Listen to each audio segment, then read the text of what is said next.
Major Diana Phoenix Vega walked with confident strides across the airstrip at dawn, her fellow aviators offering nods of acknowledgement as she neared her jet. The significance of the mission was understood by all, which made General Harrington's abrupt arrival particularly unsettling. His expression was unreadable as he signaled her aside for a private word. Their exchange was short. The other pilots noticed the subtle shift in Phoenix's stance. She didn't argue. She didn't resist. With the precision of a seasoned officer, she handed over her mission tablet and walked away from the aircraft. Inside the locker room, she began packing up her flight gear with practiced efficiency. Pausing briefly at a photograph tucked in her locker, a face is obscured, her own image captured in a different uniform. As she zipped her duffel, the base commander walked by and offered in a hushed tone, "Harrington's been gunning for you since Kabul. We both know this isn't about readiness." While the rest of the pilots made their way to the mission briefing,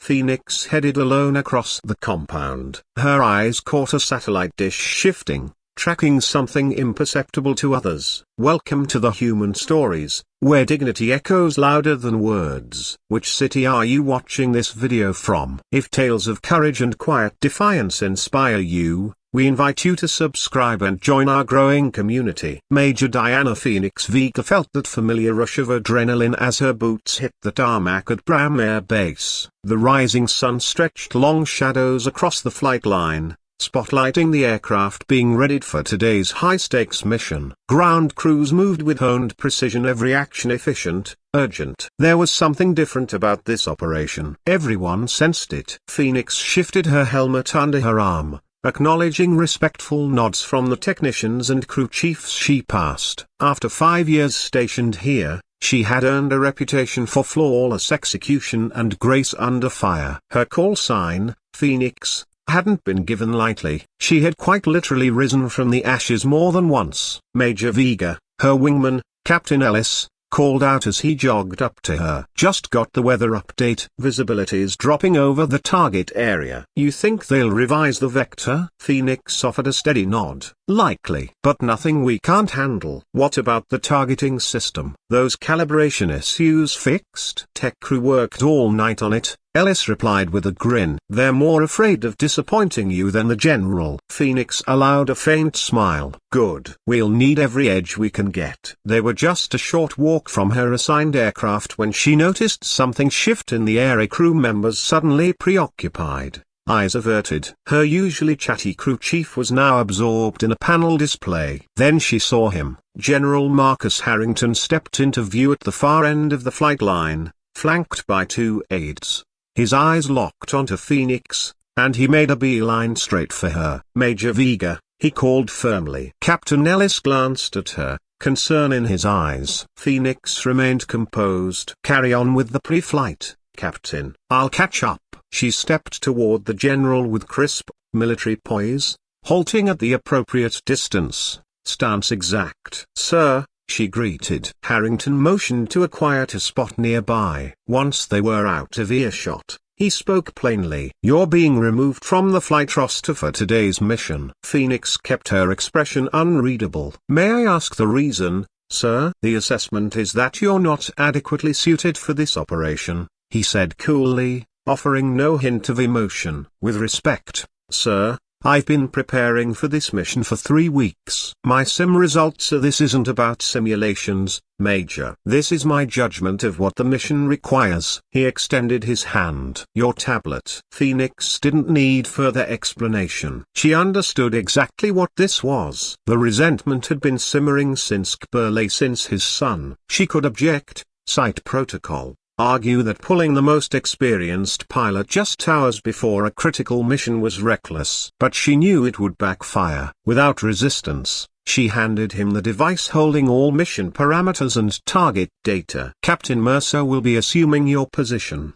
Harrington added. "Report to Colonel Weaver for reassignment once the mission window closes." "Yes, sir," she replied, her voice unwavering. For a brief second, a flicker of something, perhaps regret, or disappointment, passed over Harrington's face. Maybe he had expected a scene, an outburst. When none came, he gave a curt nod and walked away, his aides following in silence. Across the airfield, Phoenix could feel the gaze of her squadron. They had seen the exchange, though they hadn't heard the words. But they would find out soon enough. Captain Ellis approached, cautious. "Phoenix, what's going on?" "Change of plans, Captain," she said evenly. "You'll be flying with Mercer today." "That's ridiculous. This is your mission. You wrote half the flight route yourself." Phoenix shook her head firmly. "Orders are orders. Mercer's solid. He'll bring you back safe." She turned and walked away, not waiting for a reply, her steps deliberate and steady. She wouldn't give them the satisfaction of seeing her flinch. Not now,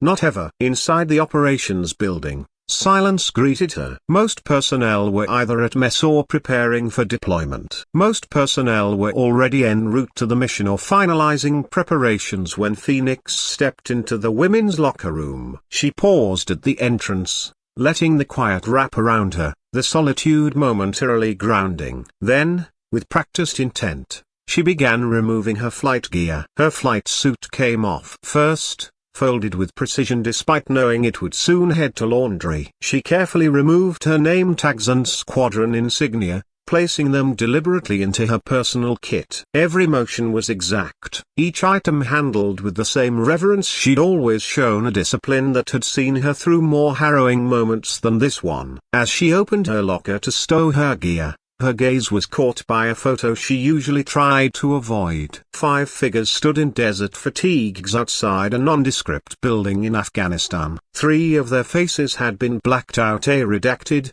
classified. The 4th was Lieutenant Connor Harrington, beaming confidently at the camera. And the 5th, a broken bar, was herself, dressed in a different uniform with insignia that once bore the silver eagle of a full colonel. She brushed her fingers across the corner of the image, then gently closed the locker door. Politics always finds a way to ruin good order, doesn't it? Phoenix turned to see Colonel Jeffrey Weaver standing just inside the doorway.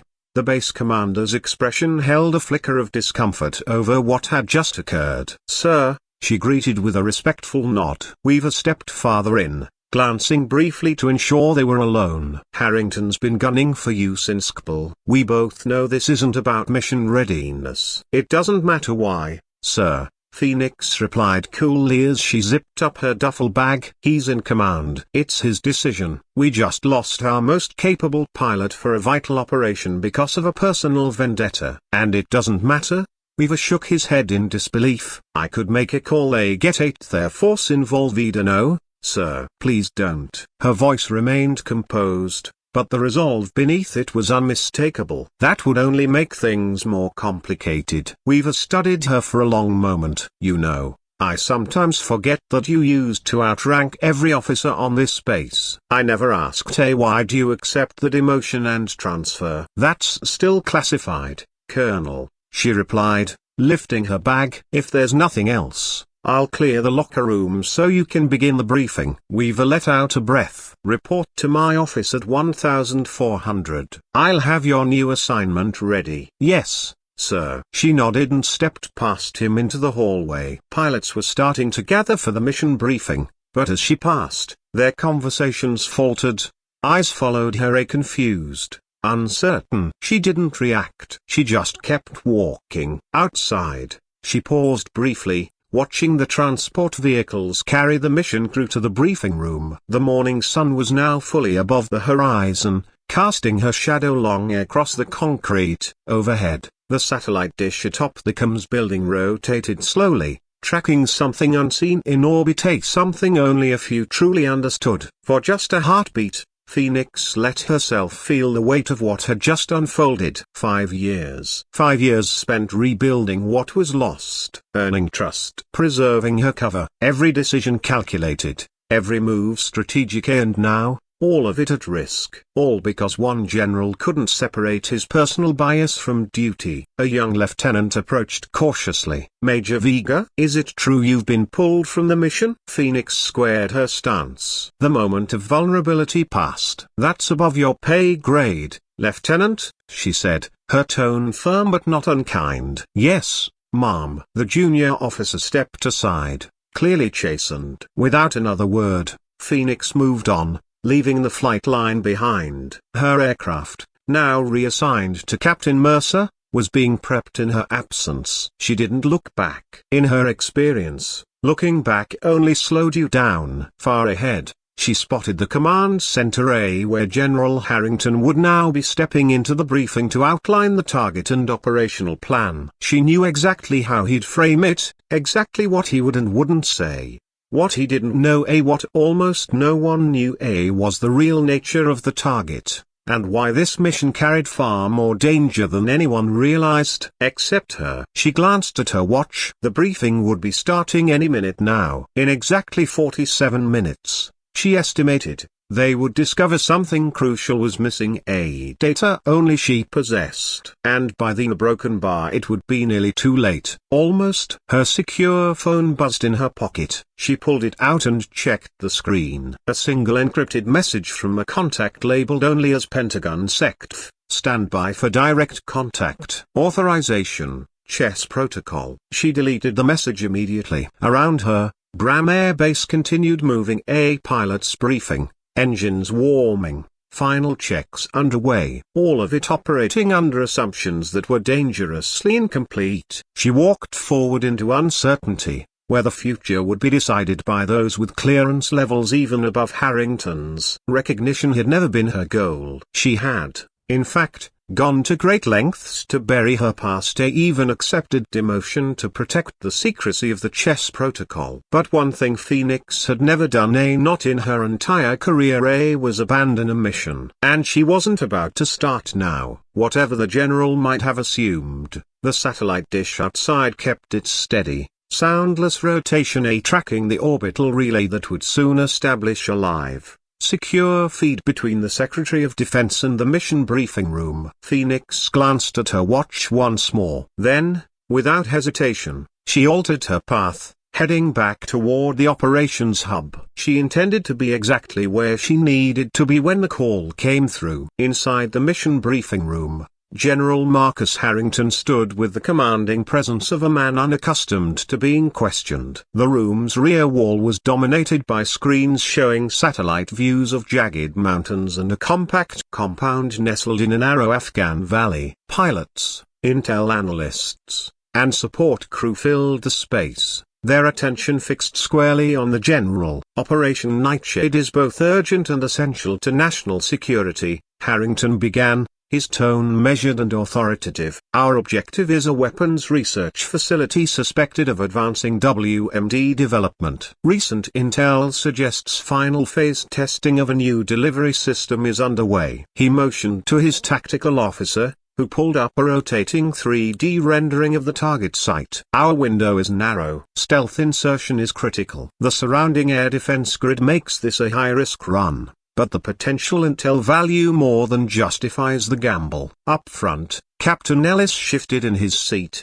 clearly unsettled. The empty chair beside him, the one Phoenix should have occupied, felt like a silent accusation. Captain Mercer will lead the main strike element, Harrington continued, nodding toward the pilot now filling Phoenix's former role. Captain Ellis, you'll serve as tactical support. The rest of the unit will secure perimeter and keep the extraction corridor open. Mercer sat taller, a glint of pride in his eyes at the sudden elevation in command. Thank you, sir. I'm ready. Harrington gave a curt nod, then gestured toward Major Carson. Target details. Major Carson, the senior intelligence officer, stepped forward. Normally composed, he seemed slightly hesitant as he brought up technical schematics on the main display. Our priority is data retrieval from the central servers, followed by precision strikes on the key test zones. We're especially interested in this section. He highlighted part of the schematic.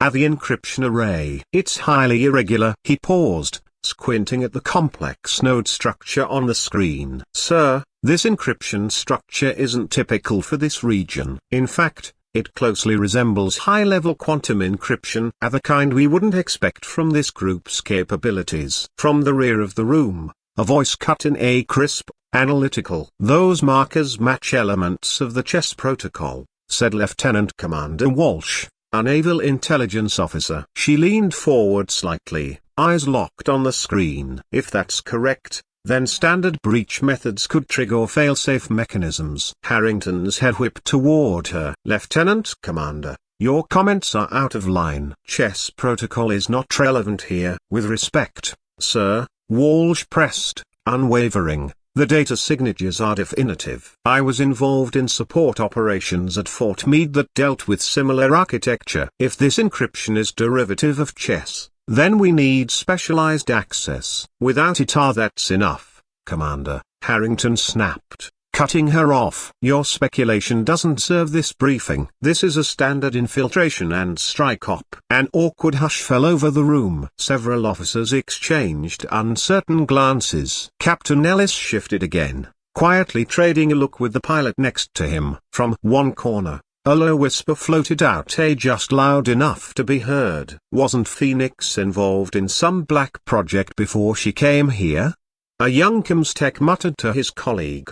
The other elbowed him quickly, but the question was already out there, unanswered, unforgotten, and now hanging heavily over the room. Ignoring the undercurrent of suspicion, Harrington plowed forward. Weather update. The meteorological officer stood and cleared his throat. Conditions are worsening, sir. Cloud layers thickening over the AO, with probable thunderstorm development during the approach window. Projected visibility at time of arrival under 2 miles. Security assessment, Harrington ordered briskly. Recent satellite imaging shows elevated activity, the security analyst replied, bringing up real-time visuals. Patrol frequencies have doubled. Additional radar arrays have been brought online. It appears they may be anticipating movement. On the screen, mission parameters updated automatically. The probability of success dropped from 78% to 64%. Captain Mercer raised his hand. Sir,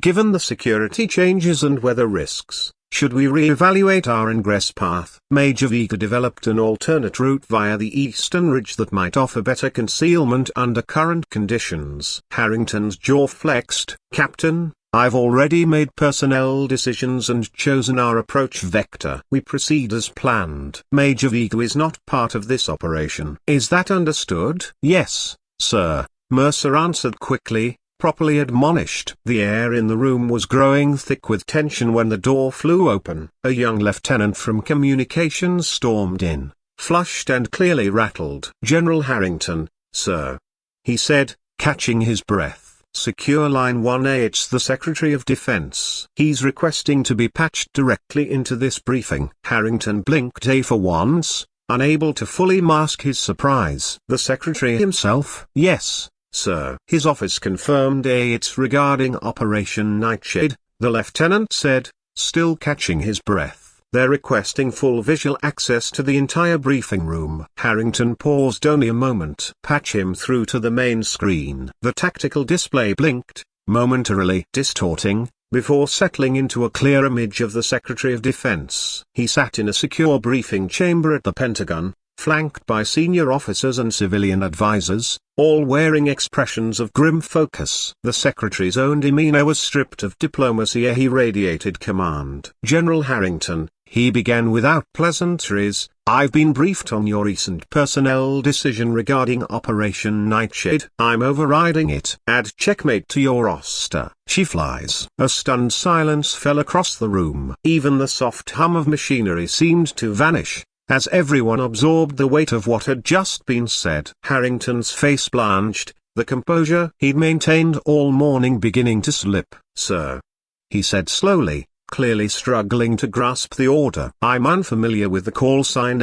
Checkmate. There's no pilot by that name under my command. The Secretary remained impassive. Operation Chess Protocol was initiated 5 years ago, under then Colonel Diana Vega. Before her rank was reclassified and she was reassigned. The encryption algorithm your target is now attempting to reverse engineer. She created it. The ripple of shock was immediate. Faces turned toward one another. Captain Ellis sat upright, turning his head sharply to stare at Harrington, disbelief etched into every line of his face. The Secretary continued, his voice steady. Colonel Vega developed the Chess Protocol, a quantum encryption system built to secure the most sensitive assets in our arsenal. The facility you're targeting has obtained fragments of that system. Major Vega doesn't just qualify for this mission. She's the only person who can ensure its success. Harrington looked as if the floor beneath him had shifted. His words came haltingly now. With respect, sir. Her personnel file reflects no such history. It lists a standard service record, and her anchor. That's correct, the secretary interrupted sharply. You weren't cleared to know. Her prior role and rank were compartmentalized far above your clearance level, both for national security and for her protection. The energy in the room shifted entirely. A moment ago, they had all seen Phoenix as just another capable, if slightly enigmatic, squad leader. Now, whispers and wide eyes swept across the room as everyone re-evaluated their assumptions. Lieutenant Commander Walsh, who had earlier flagged the protocol signature, looked both vindicated and overwhelmed by the truth now surfacing. Just then, the doors to the briefing room swung open. Phoenix entered, fully suited for flight as if she had never been cut from the operation. The room grew even quieter, impossibly so, as all eyes turned toward her. On the screen, a senior Pentagon advisor stood and offered a formal salute to her. The rest of the staff followed suit. The gesture struck like thunder in the room. Even the most junior officers understood what this meant. My God, Walsh whispered, eyes fixed on her. She's checkmate. Phoenix walked calmly to the front, her posture subtly changed, more confident, more in command. She stopped beside Harrington and addressed the secretary with crisp professionalism. Sir, I'm ready to resume operational control. The secretary nodded. Proceed, Colonel. The use of her original rank echoed through the room. No one missed it. Harrington looked completely disoriented at the woman he had quietly benched, now revealed to be a high-ranking operative with access and experience that dwarfed his understanding. Phoenix turned toward him, her tone precise and respectful. General, with your permission, I need to update the mission parameters. Wordlessly, Harrington stepped aside. He was no longer in charge. Phoenix approached the display system and input a secure authorization sequence. The interface changed, unlocking layers of intelligence none of the others had yet seen. This, she said, as detailed schematics and encrypted overlays populated the screen, is the full scope of our target. She spoke clearly and with authority. They're not just replicating chess protocol. They're attempting to break it. If they succeed, every secure military communication in our network becomes exposed. As she laid out the new threat landscape, Harrington's tablets buzzed with a direct transmission of file from the secretary's office. He opened it. It was a partial declassification of Operation Kbala, the mission from 5 years ago.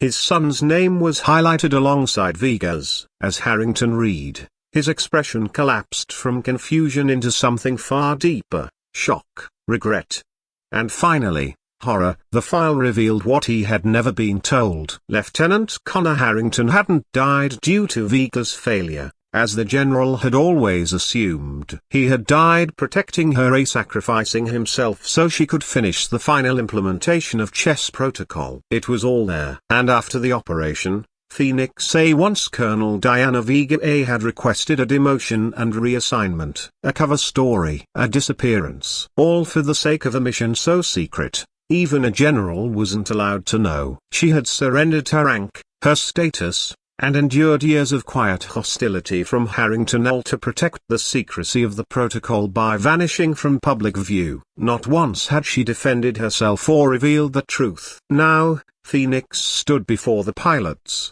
commanding the room not with force, but with earned authority. This mission isn't just about preventing the theft of advanced tech, she said, scanning the room. If we fail, we risk exposing the entire operational integrity of our global forces. She pointed to individuals as she continued. Captain Ellis, you're flying on my wing. Captain Mercer, you lead the secondary team. These are your revised objectives. Then she turned to Harrington, her voice clear and firm. General, we need to launch now. The window is closing fast. For the first time in his long military career, General Marcus Harrington had nothing to say. The officer he had deliberately sidelined wasn't just capable as she was, without question, one of the military's most critical assets. And she had never once used that leverage to shield herself from his resentment. He finally found his voice. Of course, the mission is yours, Major. He stopped, corrected himself. Colonel. The word felt foreign in his mouth. Phoenix gave him a crisp nod and turned back to the room. Gear up. We launch in 15. The room erupted into controlled chaos. Pilots and officers moved with renewed clarity, their energy transformed. Phoenix exited the briefing room with purpose, and as she passed, heads lifted, backs straightened, silent gestures of respect. The transformation was complete. Outside, the flight line buzzed with precision. Pilots rushed to their aircraft, ground crews working with mechanical efficiency. The confusion and doubt from earlier had evaporated, replaced with a shared sense of urgency and purpose. Phoenix walked steadily toward her jet, her stride confident, her years of concealed authority now fully visible. The crew chiefs who had always appreciated her skill now looked at her with awe. Captain Ellis jogged to catch up, adjusting his flight helmet. "I always suspected you were too good for this squad," he said, trying to lighten the mood. "But creator of chess protocol. That's one hell of a secret." "Focus on the mission parameters, Captain," Phoenix replied, tone professional but not unkind. "This target's unlike anything we've faced before." "Yes, ma'am," he said, his tone subtly changed, an acknowledgement of who she truly was. As Phoenix neared her aircraft, she spotted General Harrington approaching across the tarmac. His face was a storm of emotion, disbelief, confusion, and something that might have been guilt. The ground crew respectfully gave them space, turning away under the guise of routine checks. Colonel Harrington began, then caught himself. "Major, I need to say something." Phoenix met his gaze, expression unreadable. "Now isn't the time, sir. We're minutes away from launch." "I know," Harrington said, his voice less certain than she'd ever heard it. "But I just read the Cobble file. I didn't know not about your demotion, not about the sacrifice you made, or what really happened with Connor." Her face remained composed, but her eyes softened at the mention of his son. "Your son was a hero, sir," she said quietly. "He understood the stakes of chess protocol." "So did I. Right now, we have a mission to finish." Harrington nodded, regaining some of his bearing. "The secretary was right. You're the only one who can do this. I won't interfere." Phoenix gave a slight nod, then turned away. Ellis was already waiting beside her aircraft. "Orders, Phoenix?" he asked. "Stay tight on my wing during insertion," she replied, voice shifting into crisp tactical rhythm. "There's crosswind in the valley. Doesn't show on standard scans. We'll need to adjust our entry vector at these coordinates." She handed him a data card. "Upload this to your nav system. It includes authentication protocols to prevent any automated defense triggers tied to compromised chess derivatives." Ellis took the card, visibly impressed. "Understood." "The team's ready." Phoenix climbed into the cockpit, now feeling heavier than ever with responsibility. As she ran through pre-flight checks, she sensed the shift in how the crew watched her, how the other pilots reacted. The truth had changed everything. But the mission remained. One by one, jets began taxiing into position, the low thunder of engines building. Phoenix's aircraft rolled out last. Phoenix's aircraft roared off the runway, afterburners glowing bright against the pale morning sky as it surged ahead. The rest of the squadron quickly formed up behind her in flawless formation, slicing through the cloud-thickening horizon. Inside the Mission Control Center, General Harrington stood before the main tactical screen, flanked by intelligence officers and communication specialists. His presence, once imposing, now carried a quiet attentiveness. The Secretary of Defense remained linked via secure video feed, monitoring the operation in real time. "Squadron is approaching first waypoint," the flight controller reported. "Weather patterns degrading as projected." On the screen, Phoenix's jet suddenly peeled away from formation, her flight group following into an unconventional maneuver, one not listed in any of the mission's planned vectors. Harrington narrowed his eyes, watching closely. Then it clicked. "She's using the mountain's electromagnetic shadow to conceal their approach," he said under his breath. "It was a brilliant move, unbriefed but precise." Lieutenant Commander Walsh, representing Naval Intelligence, gave a small nod. Classic chess strategy. Use terrain to generate natural signal voids. A looks like interference, not infiltration. As the mission progressed, Phoenix's tactical genius became evident. She issued commands using shorthand and protocols foreign to standard Air Force procedure, yet they worked flawlessly. When unexpected resistance appeared, she adjusted instantly, drawing on intimate knowledge of both the target and its defensive systems. "We're approaching the primary target." Phoenix's voice came calmly over the comms. Executing rook maneuver, Walsh leaned closer to the display. "That's a chess protocol infiltration pattern. Theoretically brilliant, never officially codified." Harrington watched silently as Phoenix led her aircraft through a precise sequence of evasive moves, somehow bypassing the enemy's advanced defenses without triggering a single alarm. Her squadron, untrained in this specific technique, followed her seamlessly. "Target acquired," she announced. "Beginning data extraction." Maintain defensive formation. In the command center, silence reigned as Phoenix's aircraft held position while specialized systems began pulling critical intelligence from the site. Then, new contacts lit up the radar. Enemy reinforcements. Without missing a beat, Phoenix issued new orders. 2 squadron elements peeled off, intercepting the incoming threats with uncanny precision, responding as if she'd foreseen the attack before it began. Data extraction complete, her voice came through again. Initiating precision strike on the research facility. The display lit up as each aircraft delivered its payload with surgical accuracy. Every strike hit its mark. There were no wasted rounds, no misses. "Target neutralized," the communications officer reported, a wave of relief in their voice. "Chess protocol elements secured. No casualties." A cheer broke out in mission control. A brief, spontaneous,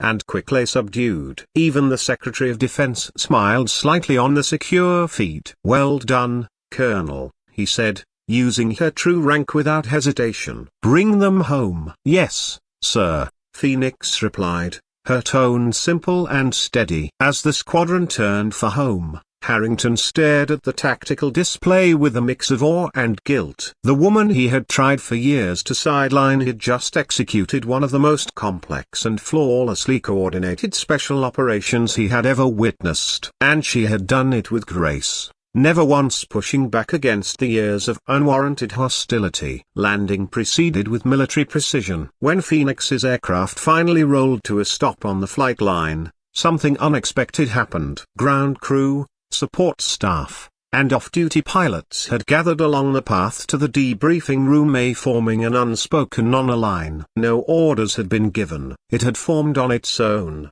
born out of collective respect. Phoenix climbed from the cockpit, helmet in hand. She walked between them in silence, her posture straight, her expression calm. No one spoke. No one needed to. The pilots who had flown with her followed. The bond between them no longer just operational, it was forged through something deeper, a shared trust. The debriefing was efficient. Phoenix's encyclopedic understanding of the target and its defenses allowed for a rapid and complete analysis. Later, she stood alone in General Harrington's office. The evening sun stretched shadows across the floor as Harrington slid a folder across his desk. Inside were fully declassified files from the Cobble operation, 5 years prior. There were photographs of then Colonel Vito Phoenix alongside Lieutenant Connor Harrington during the initial implementation of the chess protocol. Other documents detailed her own request for demotion and reassignment, meant solely to preserve the secrecy of the program. "All these years,"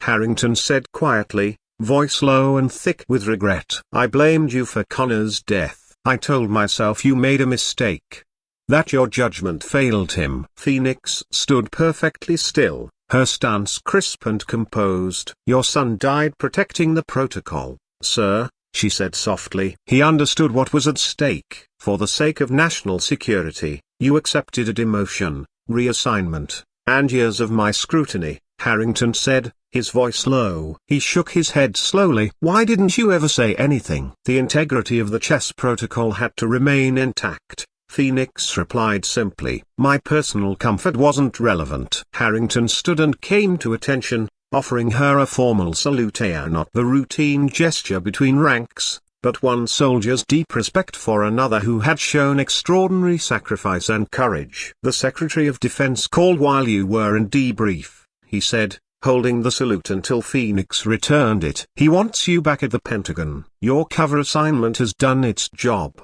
The chess protocol no longer depends on your anonymity." Phoenix lowered her hand, digesting the weight of the moment. She turned toward the window, watching the flight line as the last aircraft was secured for the night. "There's more to finish here first, sir," she said after a pause. "The squadron flew well today, but they deserve to understand the techniques, not just follow them. I need to train them properly." Harrington nodded, recognizing her intent, not just tactical, but graceful. A measured step between two phases of identity. "I'll notify the secretary." "How much time do you need?" 2 weeks should suffice, Phoenix replied. "Very good, Colonel." He extended his hand. "And a broken bar for what it's worth. I owe you more than one apology." Phoenix accepted the handshake without hesitation. "We all serve with the information we have, General." "You didn't have the full picture." Outside, the base was bathed in the gold of the setting sun. Phoenix crossed the tarmac toward her quarters. Around her,